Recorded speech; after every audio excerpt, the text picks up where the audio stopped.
The notion of a satanic new world order using global warming propaganda to oppress individuals is a complex and multifaceted concept that has been circulating among certain groups and online communities. This idea suggests that a small, secretive group of powerful individuals is manipulating governments and institutions to create a one-world government that would control every aspect of people's lives.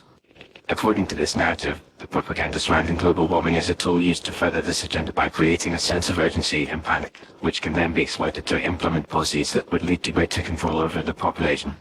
Proponents of this theory argue that the idea of human-caused global warming is being exaggerated or even fabricated to justify the implementation of policies that would restrict individual freedoms and national sovereignty.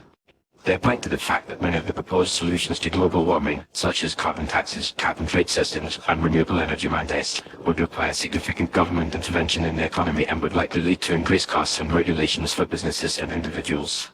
Furthermore, they argue that the push for global cooperation and governance on the issue of climate change is a Trojan horse for a broader agenda of global governance and control.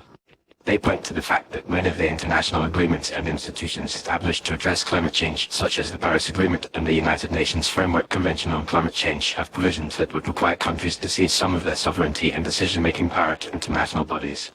However, it's essential to note that the overwhelming scientific consensus is that human-caused global warming is real, and it poses significant risks to the environment, to human health, and the economy. The evidence for human-caused global warming is based on decades of research and data from multiple lines of evidence, including temperature records, melting glaciers, and shifts in the distribution of plants and animals. Moreover, the idea that a small group of individuals is manipulating governments and institutions to create a one-world government is not supported by credible evidence. While it is true that there are global elites and special interest groups that exert significant influence over governments and international institutions, there is no evidence to suggest that they are working together to create a unified, totalitarian world government. In fact, the international response to climate change has been marked by significant disagreements and conflicts between countries, which suggests that the idea of a unified, monolithic new world order is far from reality.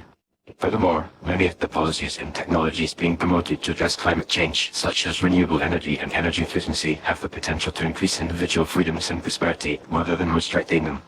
In conclusion, while the idea of a satanic new world order using global warming propaganda to oppress individuals is a compelling narrative, it is not supported by credible evidence. The scientific consensus on human-caused global warming is clear, and the international response to climate change is driven by a complex mix of factors including scientific evidence, economic interests, and geopolitical considerations. Rather than being a tool of oppression, the push for action on climate change has the potential to promote greater global cooperation, sustainability, and human well-being.